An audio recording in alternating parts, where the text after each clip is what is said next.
ये कहानी है एक बिजनेसमैन की जिसका अच्छा खासा बिजनेस था, पर वो अचानक डूब गया और वो कर्जे में आ गया। वो चाहकर भी उस कर्ज जाल से निकल नहीं पा रहा था। सप्लायर्स पेमेंट की डिमांड कर रहे थे और इन्वेस्टर्स ने अपना इन्वेस्टमेंट वापस लेने लग गए थे। तो एक दिन वो पार्क में गया और वहाँ एक बेंच पर बैठ गया। वो सोच रहा था कि कुछ ऐसा हो जाए जिससे उसकी कंपनी बच जाए। उसने बहुत कोशिशें की पर कुछ नहीं हुआ। वो वहाँ बैठा चिंताओं को अपने दिमाग में पाल रहा था। तभी एक बुजुर्ग आदमी आया और उसके बगल में बैठ गया। उन्होंने कहा कि मैं समझ सकता हूँ कि तुम्हारे दिमाग में क्या चल रहा है। कोई चीज़ है जो तुम्हें परेशान कर रही है। मसला क्या है? बिजनेसमैन ने सोचा कि शायद मैं इन्हें कुछ बताकर अपना दिमाग हल्का कर सकता हूँ। उसने उस बुजुर्ग आदमी को अपनी सारी फाइनेंशियल प्रॉब्लम्स बता दी।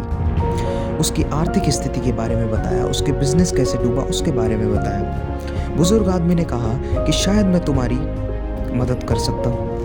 उन्होंने उस बिजनेसमैन से उनका नाम पूछा और एक चेक साइन किया और उसे दिया और उससे कहा कि ठीक इसी समय 1 साल बाद तुम यहीं आना और तुम मुझे ये पेमेंट वापस कर सकते हो। और वो जितनी जल्दी आया था उतनी ही जल्दी चले गया। बिजनेसमैन ने चेक की ओर देखा और आश्चर्यचकित रह गया। उसने चेक पर देखा कि वो चेक 1 करोड़ का था और उस पर साइन विश्व के सबसे अमीर आदमियों में से एक जॉन डेविडसन रॉकफेलर का था।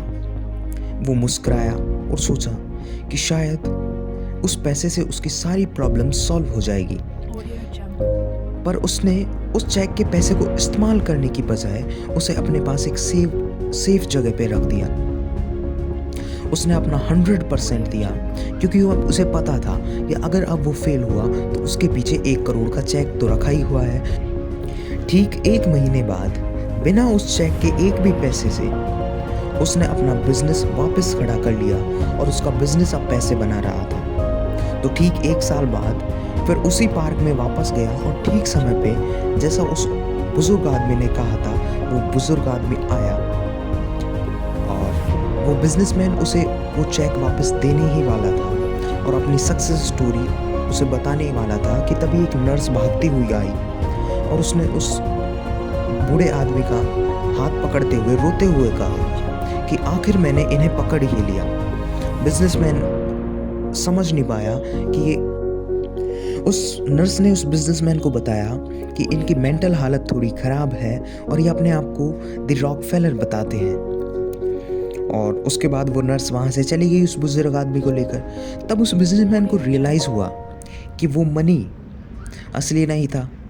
उसने बिना डर के अपना जो बिजनेस डूब रहा था उस पर पैसे लगाए क्योंकि उसे ऐसा लगता था कि उसके पीछे 1 करोड़ का चेक रखा हुआ है। पर उसे लगा कि चाहे वो पैसा असली ना हो पर उसका जो आत्मविश्वास था वो असली था। इस कहानी में कितनी सच्चाई है ये तो पता नहीं, पर इतना पता है कि जब आप किसी चीज़ में फेल हो जाते हो या पैसे हार जाते हो तब भी हमारे पीछे हमारा कॉन्फिडेंस, आत्मविश्वास रह जाता है। बस उसे किसी के द्वारा धक्का देने की ज़रूरत होती है।